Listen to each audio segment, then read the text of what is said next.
தமிழகத்தை பற்றின இந்த சீரீஸில் முதல் வீடியோ வந்து சின்ன சின்ன அளவில் மளிகை பொருட்கள் விற்கிறவங்க கடை மூடிட்டு போயிருக்காங்க கிரேட்டர் சென்னை கார்ப்பரேஷனில். அது ஒரு ப்ராப்ளம்னு நான் சொல்லியிருந்தேன்.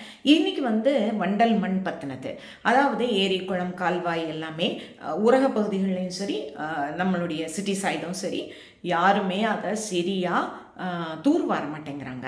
ஆங்கிலத்தில் இதை ட்ரெட்ஜிங்னு சொல்லுவாங்க. இந்த விஷயம் செய்யலைன்னா ரொம்ப ரொம்ப கஷ்டம்.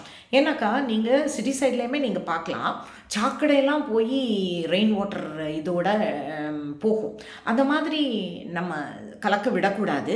இதுக்கெலாம் அதிகாரி தான் வந்து பார்க்கணுன்னு கிடையாது. அவங்களுக்கு என்ன வந்தது, அந்த பகுதியில் இருக்கிற நாம தான் சஃபரர்ஸ். அதனால் இந்த விஷயத்தை வந்து நாம் கட்டாயம் யோஜனை பண்ணி நீங்கள் உங்களுக்குள்ள ஒரு குழுக்கள் ஆரம்பித்து இந்த விஷயம் செய்யலாம். இதெல்லாம் தாங்க ரியல் அரசியல். சும்மா வெறியேற்றிட்டு ஒன்று ஃபேஸ்புக்கில் அல்லது வந்து எக்ஸ் வலைதளத்தில் போஸ்ட் போடுறது அரசியல் கிடையாது. ஏன்னா மக்கள்கிட்ட அவங்களுடைய பிரச்சனைகள், இது அவங்கள வாழ்வாதாரத்தையும் சரி அவங்களுடைய வாழ்க்கையை உயிரையே இது பாதிக்கக்கூடிய ஒரு விஷயம்னு நான் நினைக்கிறேன்.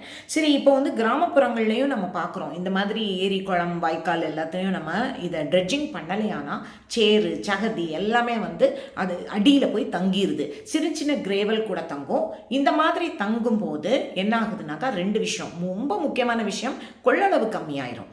ரெண்டாவது, அதை விட முக்கியமான விஷயம், நம்மளுக்கு தூய்மை கெட்டு போகுது அந்த தண்ணியில். அப்போது அந்த உங்களுக்கே தெரியும், நாமளும் யூஸ் பண்ணுறோம். அது தவிர நம்ம வயக்காட்டுக்கு யூஸ் பண்ணுறோம், அதை வந்து குளிக்கிறதுக்கெல்லாம் யூஸ் பண்ணுறோம். இது தவிர வந்து மீன் பிடிப்பாங்க அதில்.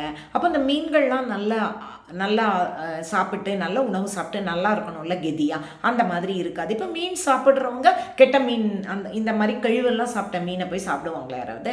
அந்த மாதிரி இருக்குது. ரெண்டாவது, நம்ம குழந்தைங்களே வந்து ஜாலியாக ஸ்விம் பண்ணலாம்னு நினைக்கலாம். அதெல்லாம் வந்து அப்போது அது வந்து சரும நோய்க்கு ஆளாகலாம்.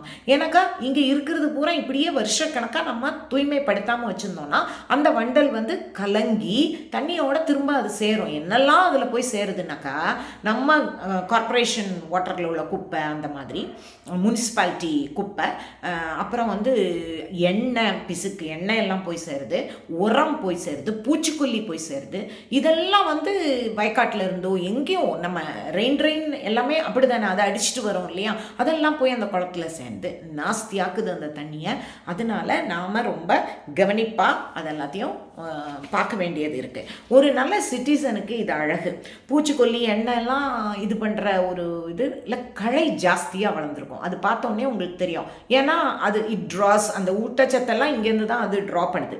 அதனால் நம்மளுக்கு வந்து நல்ல ஒரு வாட்டர் பாடியை மெயின்டைன் பண்ண வேண்டியது நம்மளுடைய அடிப்படை கடமை. அதனால் இந்த நீர்நிலைகளுடைய சுத்தம், குப்பை இல்லாமல் இருக்கிறது, வண்டல் வந்து இது பண்ணுறது எல்லாமே நம்மளுடைய கடமை. இப்போ அரசாங்கம் வந்து குறைந்தபட்சம் 5 வருஷத்துக்கு ஒருக்கையாவது இந்த தூர்வாடுற பணியை மேற்கொள்ளணும். 3 வருஷத்துக்கு ஒருக்கா செஞ்சால் ரொம்ப நல்லது. மினிமம் 5 வருஷத்துக்கு ஒருக்கையாவது செய்யணும். இதுக்கெல்லாம் விவசாயிகள் மாத்திரம்தான் போராடணும்னு இல்லை, நம்மளை மாதிரி சிட்டிசன்ஸும் அவேர்னஸ் இருந்தால் நம்ம அவங்களுக்கு கை கொடுக்கலாம். அதுக்காக வேண்டி தான் இந்த விழிப்புணர்வு வீடியோ. நன்றி.